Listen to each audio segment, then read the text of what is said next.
କଟକର ପ୍ରତୀକ କହିଲେ ବାରବାଟୀ। ସେଇ ତାକୁ ଆମେ କେମିତି ଭାବରେ ଆଲୋକିତ କରିବା ଏବଂ ସୁସଜ୍ଜିତ କରିବା, ଚାରିପଟରେ କେମିତି ସୁନ୍ଦର ସୁସଜ୍ଜିତ କରିବା, ସେଇଟା ଗୋଟେ ଟୁରିଷ୍ଟ ସ୍ପଟ, ସୁନ୍ଦର ଟୁରିଷ୍ଟ ସ୍ପଟ ଆମର ହେଇପାରିବ। ତା ପାଇଁ ଆମର ପ୍ରଚେଷ୍ଟା ନିହାତି ଦରକାର। ମୁଁ ଆର୍ଟିଷ୍ଟ ପ୍ରଣବ ଅଖଣ୍ଡ, କଟକର ବାସିନ୍ଦା, ଜନ୍ମ କର୍ମ ସବୁ ମୋର ଏଇଠି କଟକରେ। ଆଉ ପିଲାଦିନରୁ ବାରବାଟୀ ଦୁର୍ଗକୁ ଦେଖିକି ଆସୁଛି। ବାରବାଟୀ ନାଁରେ ଆମେ ବହୁତ କିଛି ଦେଖିଛୁ। ବାରବାଟୀ ଷ୍ଟାଡିୟମ ହେଇଛି, ବାରବାଟୀରେ ଆହୁରି ବହୁତ କିଛି ହେଇଛି, କିନ୍ତୁ ବାରବାଟୀ ଦୁର୍ଗକୁ ଯେମିତି ଭାବରେ ଇଏ କରାହଉଛି, ସେଦିନ ମଝିରେ ଯୋଉ ସିଦ୍ଧାନ୍ତ ମିଶ୍ର ତାଙ୍କର ମୁଁ ଗୋଟେ ଫେସବୁକ ଲାଇଭ ଦେଖିଲି, ସେଥିରେ ସେ କେତେ ଗୁଡା ପଏଣ୍ଟ ଉଠେଇଛନ୍ତି ଯୋଉଗୁଡା ମତେ ବହୁତ ଭଲ ଲାଗିଲା। ଏଗୁଡା ବହୁତ ଆଗରୁ ହବା ଦରକାର। କଟକର ସମସ୍ତେ ଆମେ ଯୋଉମାନେ ବୁଦ୍ଧିଜୀବୀ ଅଛୁ, ବିଭିନ୍ନ କ୍ଷେତ୍ରରେ ଯୋଉମାନେ ଆମେ କର୍ମ କରୁଛୁ, ସେମାନେ ଆମେ ସମସ୍ତେ ଯଦି ଏକାଠି ହେବା, ଏଇଟା ଗୋଟେ ଅତି ସାଧାରଣ ପ୍ରୋବ୍ଲେମ ହେଇଯିବ। ଏଇଟା ଯେକୌଣସି ସମୟରେ ଏଇଟା ସଲ୍ଭ ହେଇପାରିବ, କିନ୍ତୁ ଆମେ ସମସ୍ତେ ଏକାଠି ହବା ବହୁତ ଦରକାର।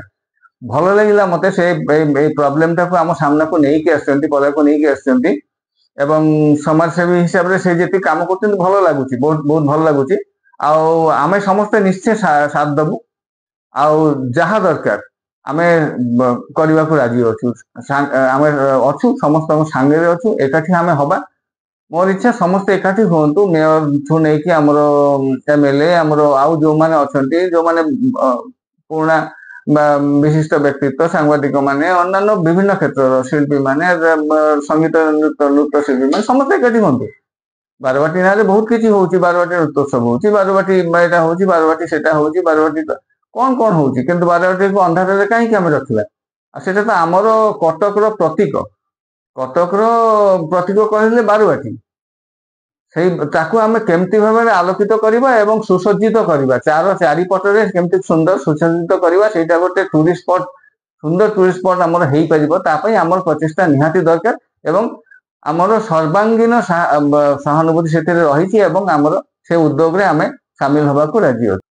ହଁ, ସେଇଟା ତ ଆମେ ଦେଖୁଛୁ, ସେଇଠି ଆମର ତା ଭିତରେ କଟକ କ୍ଲବ ଅଛି, ସେଇଟାରେ ଚାରିଆଡେ ଆଲୁଅ ରହୁଛି। ତା ଭିତରେ ଇଣ୍ଡୋର ଷ୍ଟାଡିୟମ ଅଛି, ସେଠି ସବୁଆଡେ ଆଲୁଅ ରହୁଛି। କିନ୍ତୁ ମୁଖ୍ୟ ଦ୍ୱାର ଯୋଉଟା, ବାରବାଟୀ ଦୁର୍ଗର ଯୋଉ ଦ୍ୱାର, ଯୋଉ ବାଟେ ସେ ବାଟେ ସେ ଯିବା ଆସିବା କରୁଛନ୍ତି, ସେଠି କେତେ ଅଫିସର ମାନେ, କେତେ ବଡ ବଡ ଲୋକମାନେ ସବୁ କଟକ କ୍ଲବରେ ପ୍ରତିଦିନ ଯିବା ଆସିବା କରୁଛନ୍ତି, କେତେ ଗାଡି ଯାଉଛି, କେତେ କଣ ହଉଛି। କିନ୍ତୁ ସେଇ ମୁଖ୍ୟ ଦ୍ୱାରଟାକୁ ଅନ୍ଧାର କେମିତି ସେମାନେ, ତାଙ୍କ ନଜରରେ ଆସୁନି ଯେ ଏଇଟା ଅନ୍ଧାର ହେଇକି ରହିଛି। ସେଇଟା ନିହାତି ଯିଏ ଏଟାକୁ ଲାଇମଲାଇଟ କୁ ଆଣିଛନ୍ତି, ଯେ ହଁ ସେଇଟା ଅନ୍ଧାର ହେଇକି ରହିଛି ଏବଂ ସେଟା ଆଲୋକିତ ହବା ଦରକାର, ତାଙ୍କୁ ମୁଁ ସାଧୁବାଦ ଜଣାଉଛି ଏମିତି ଗୋଟେ ଉଦ୍ୟୋଗ ନବା ପାଇଁ। ଏବଂ ଆମେ ଯେମିତି ବି ହେଲେ ଚେଷ୍ଟା କରିବା ଯେ ସେଇ ବାରବାଟୀ ଦୁର୍ଗକୁ ଆମେ ପୁଣି ଆଲୋକସଜ୍ଜିତ କରିବା ଏବଂ ସୁନ୍ଦର କରିବା। ବାରବାଟୀ ଦୁର୍ଗର ସାମ୍ନାରେ ଗୋଟେ ଅଦ୍ଭୁତ ଧରଣର ଗୋଟେ ବ୍ୟାରିକେଡ ତିଆରି କରାଯାଇଛି, ସେଟାକୁ ବ୍ୟାରିକେଡ କୁହାଯିବ, ଯେ ସେଇ ହାଇଟର ତାଠୁ ଅଧିକା କୌଣସି ଗାଡି ମଟର ସେପଟେ ଯିବ ନାହିଁ। ସେଥିପାଇଁ ଗୋଟେ ସାମାନ୍ୟ ଗୋଟେ ପାଇପ ଟା କି ରଡ ଟା ଦେଇଥିଲେ ହୁଅନ୍ତା, ଯୋଉଟା ମୂଳ ଯୋଉ ବାରବାଟୀ ଦୁର୍ଗର ଯୋଉ ମୂଳ ଯୋଉ ଇଏଟାକୁ ସେଟାକୁ ଡିଷ୍ଟର୍ବ କରିନଥାନ୍ତା। ଏଇଟା ଯୋଉଟା କରାହେଇଛି, ଏଇଟା କିଛି ଏହାର ଆବଶ୍ୟକତା ହିଁ ସେଠି ନାହିଁ।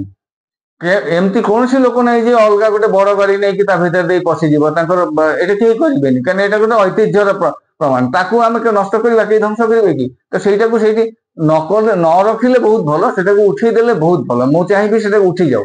ଶିଳ୍ପୀଙ୍କର ଦୃଷ୍ଟିରୁ ବି ସେଟା ବହୁତ ଦୃଷ୍ଟି କଟୁ ହଉଛି, ଆମକୁ ଭଲ ଲାଗୁନି ସେଟା। ଆମେ ଯେତେବେଳେ ବି ଦେଖୁଛୁ ସେଟାକୁ ଆମକୁ ଜମା ଭଲ ଲାଗୁନି, ଆମେ ଚାହୁଁଛୁ ସେଟା